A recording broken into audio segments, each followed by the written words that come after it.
Hi, welcome to my channel. Today we're going to be doing Come Follow Me for June, which is crazy to me that it's almost June. I say that every single time, but it always is just crazy to me that like the year is halfway over. So if you enjoy homeschool content, please remember to subscribe and let's talk about Come Follow Me. Okay, so this month we have a lot of fun things, a lot of good things to talk about, a lot of great stories. So I'm just gonna cover a few of them, and then the download will be linked directly below and you can go download it yourself, bind it and use it for your kids and just use it for your study, because I've tried to create this. I used to do a lot of more like busy work activities, but now I've tried to make it so it's a little bit more in the scriptures. You have to think about the answers. A lot of the activities require the child to work with an adult or an older sibling. It's a little hard for them to do it by themselves, but to try to make it this really more in-depth study and help kids really understand the scriptures. So we're gonna start off with Jesus Christ is our deliverer. So this is just to like decode the message here. So it's gonna give us this cycle of deliverance that we're gonna see in the scriptures of, kind of doing bad things and a deliverer being sent, and things like that. So it just keeps going through the children of Israel, this cycle. And so I just wanted kids to become familiar with it, me to become familiar with it. There's a lot of things in the Old Testament I don't know super well either. And so these kind of things help me. And there's some scriptures there that will help you as well as you read those scriptures with your family. And then we have Gideon and his army. And this is just, I think this is a fun story to read with the kids. And so in here, this top box, you want the kids to draw a picture of what they would want their army to look like if they're gonna go to battle. So they can just brainstorm it, they can decide what they want, what tools they want, all that kind of stuff. They can have fun with it and draw it up here. And then it has the scriptures right here for Gideon's army and where they had to go drink the water a certain way from the river. And then those were the men that were picked to be in the army. And it only ended up being 300 people. And so they're gonna draw a depiction of that story down here. And just the difference, maybe what they imagined their army would look like and what it actually is. And then the reason behind it.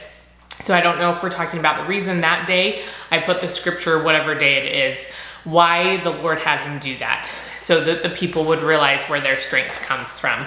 And then this one talks about the weapons that were used for battle. And so in here, this is stuff from Come Follow Me, from the primary Come Follow Me, but it says picture a sword, a shield, trumpet, lamp, and a pitcher. And they're gonna draw pictures of those things down here and circle the ones that you would want to bring to battle with you, like just intuitively or naturally what you would bring. And then after they're done, they can read in Judges the scripture of what Gideon's army brought to defeat the Midianites. I don't know if that's how you say it. Anyways, and so it's just fun to look at what you think would be good, and then again what God brings to the story. And a lot of these stories are about what God brings into them, what he's able to do with us that we can't do with ourselves, and how he makes us trust him. Like if we follow these steps and everything, we're like, what the heck is he doing? But then he brings about miracles as we're willing to put forth that faith. And then we're gonna talk about Ruth. And growing up, when I was little, I remember watching all the little videos and stuff, and Ruth was one of my favorites to watch. And so we're gonna have some things about Ruth and where we spend some time in this scriptures. Ruth is a very short book. And talk about some of the different trials that she goes through, some of the actions, and then the blessings that come, because there's a lot of different things that happen in those verses. And then the next day we'll also be talking about Ruth and her faith. And so there's a couple days for that, but then we're gonna start talking about Hannah and Samuel, and that's just another really fun story about a strong woman in the scriptures. And so this one, there's the different verses here from First Samuel. You're gonna go through and read them and then draw a picture kind of what's going on in Hannah's story and to become a little bit more familiar with it. And these are stories when I was a kid, I feel like I knew them fairly well. some of them, as I go through the scriptures now, I'm like, oh, I forgot about this story. I forgot about this story. Just because we'd watch all the videos for them. And I think that's how I became so familiar with them, is because of the videos. So then we're also going to talk about Samuel and what his story was like. So in here it has the verses from 1 Samuel 3. So you're going to read those and then depict the story. You could depict the whole story or parts of the story of when he hears the Lord speaking to him, but he thinks it's Eli. There's hairs all over. Does that happen when you blow dry your hair? You just have hairs everywhere. That's how I feel right now. Anyways, that was a complete side note. But he thinks it's Eli and it's the Lord. And so that kind of process of him learning how the Lord speaks to him. And then we're also going to have these kings that are called. So we have Saul and we have David that are called during this time. And Samuel shows us the way that the Lord calls his servants. And it's not, just the same way that the world does. They don't like hold a vote or anything like that. There's certain things that the Lord does that are different from the way that the world would normally call a king. So in here, these scriptures, they're going to read through them and match them with the things on the side. So the people wanted a king, and the Lord told Samuel that Saul should be the next king. And then we're going to kind of see this process again, or something similar, with David and how the Lord looks on the heart. He's not looking on the outward appearance. David was the smaller person, a child, basically, not really, but sort of, And so you're looking on the heart and not looking on the appearance of the person. And so to go along with this, that men are called of God to do his work, the 5th article of faith talks a lot about this, and we haven't done memorization in a little while, and so I thought it'd be fun, especially with the articles of faith. We haven't done them in a while, but to go and review this. And it's 2 pages because it's kind of a little bit longer, so it has 2 pages, and you can cut it out, and throughout the whole week or even the whole month, if you wanted to do this towards the beginning, this is kind of the middle of the month, but if you wanted to do it towards the beginning, they could work on memorizing it the whole month, or again, just focus on it that week. And you can use different ways. You don't have to just use this. You could, if you have a big whiteboard, you could write it up there. They could make maybe a cute thing to hang on their wall with the 5th article of faith, anything that kind of helps them, because different kids learn different ways. They memorize different ways. So however works best for them. And then we have David and Goliath.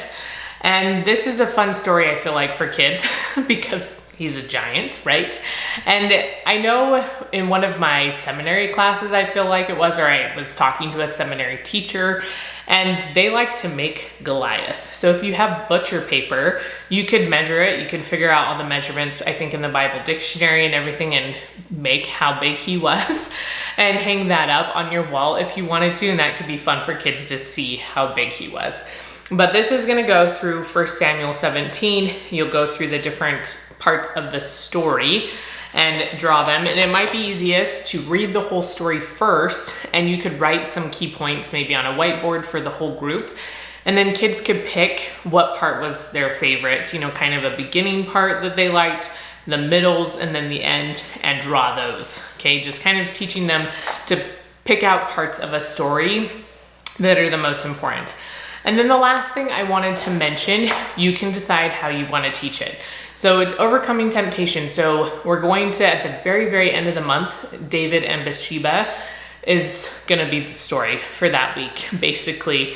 And so you can decide how you want to teach it, how detailed you want to be about what was going on, or if you want to just kind of leave it vague with David doing a sin, having committed a horrible sin that caused a lot of problems to a point where he ordered a man basically to be killed, and all the things that kind of happened because of that. So you can decide how, with your family, what you're comfortable sharing and what you're not comfortable sharing. And then I have bingo cards for you for June. And this month was actually pretty easy to put bingo cards together because there's just so many people.